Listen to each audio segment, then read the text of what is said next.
She called me at 2:17 a.m., not because she missed me, not because she loved me, but because guilt has a strange way of clawing open the throat when the world is quiet.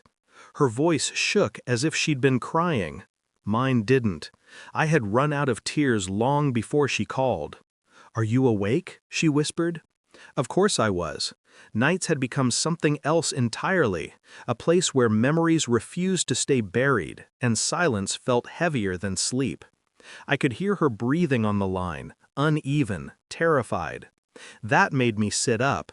She left me 3 months ago, filed for divorce in a tone as casual as ordering tea. Her final words before slamming the door, "You're holding me back. I can't live like a poor woman forever." I didn't argue. I simply watched her walk out with the suitcases I bought and the confidence I built. But tonight, this call, it wasn't about money. There was something else in her voice, something cracking, something breaking. "Please," she said, "can we talk?" A pause unfolded in the dark, long, sharp, deliberate. I didn't answer, not yet. I wanted to hear what fear sounded like when it finally learned my name. The truth didn't fall apart overnight. It tore slowly, thread by thread, until I was left staring at a fabric that never belonged to me. Our marriage used to be simple, quiet, predictable. She'd kiss my cheek before work, smile across the dinner table, rest her head on my chest as if the world stopped when she did. I believed that.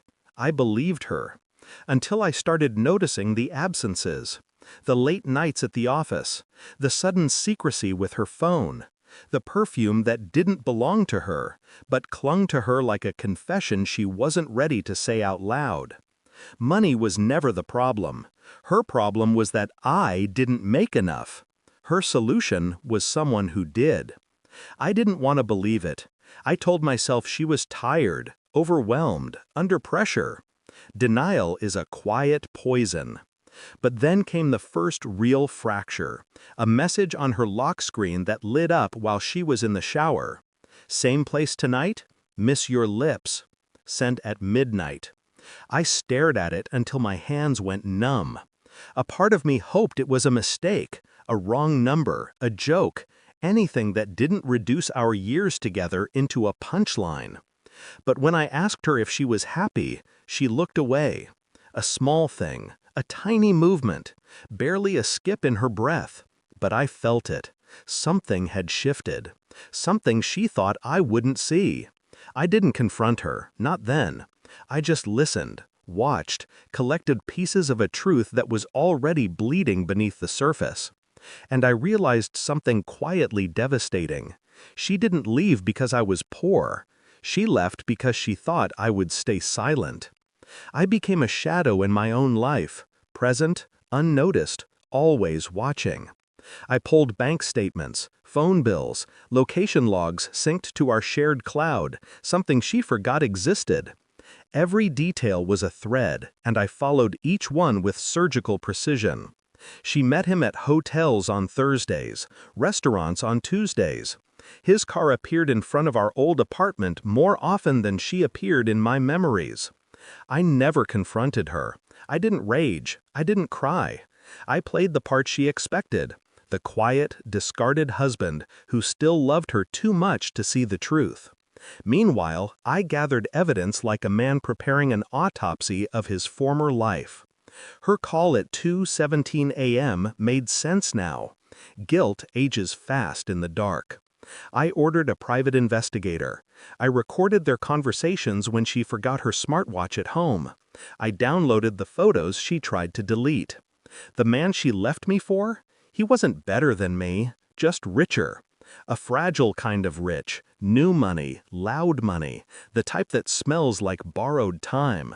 She didn't know I knew. She didn't know I waited. The investigation took 3 weeks. The file arrived in a sealed envelope, thick, heavy, final. DNA tests, financial transactions, hotel bookings, photos too intimate to mistake for anything innocent. I met her at a cafe she once loved. She looked tired, like guilt had been gnawing at her ribs. "Thanks for meeting me," she said, folding her hands. I'm not doing well." I nodded once. No warmth, no anger, just controlled distance. She tried to smile, but it cracked halfway through. "I think I made a mistake," she whispered. "Leaving you." I placed the sealed envelope on the table. She stared at it. Her breath hitched. Her fingers trembled before she even touched it. What is this?" "The truth," I said. "Nothing more." Her hands shook as she opened it, pictures spilling out like shattered promises. Her affair, her lies, her entire double life exposed in sharp, merciless detail. Color drained from her face. I can explain." I raised a hand. Quiet, controlled, final. "You don't need to," I said. She looked at me with something I hadn't seen in years. Fear. Real, unfiltered fear. I didn't shout. I didn't accuse. I didn't ask why. I simply pushed a document across the table. A certificate. Her lover's bankruptcy notice. Filed 2 days ago. She blinked, confused. I watched realization dissolve her composure. "You left me," I said calmly, "for a man who no longer has what you traded everything for." Her breath collapsed into silence. And then I delivered the final cut, the one I had been sharpening in the quiet hours of my investigation. "He contacted me yesterday," I said. "Asked if I could help him. He thought I'd still be the nice guy you described. He begged me not to expose him." Her eyes widened. You talked to him?" I nodded. "And I did exactly what you feared." A pause. Measured. Cold. I walked away. Because she needed to know I held the truth, the power, the control she assumed I'd never have. Her world was collapsing, piece by fragile piece, and I simply watched, composed, untouched. She cried, not for me, for the life she gambled and lost. The cafe felt too quiet for her grief, too bright for the darkness she created. I stood. She reached for my hand. I stepped back. "I'm not your future," I said. "I'm just a memory you underestimated." Her lips trembled. Her eyes begged. But I had nothing left to give her. Not love, not anger, not forgiveness. Only truth. Cold, sharp, final. I walked out into the morning light, feeling nothing but clarity. She divorced me for being poor. But in the end, she was the one left with nothing. And me?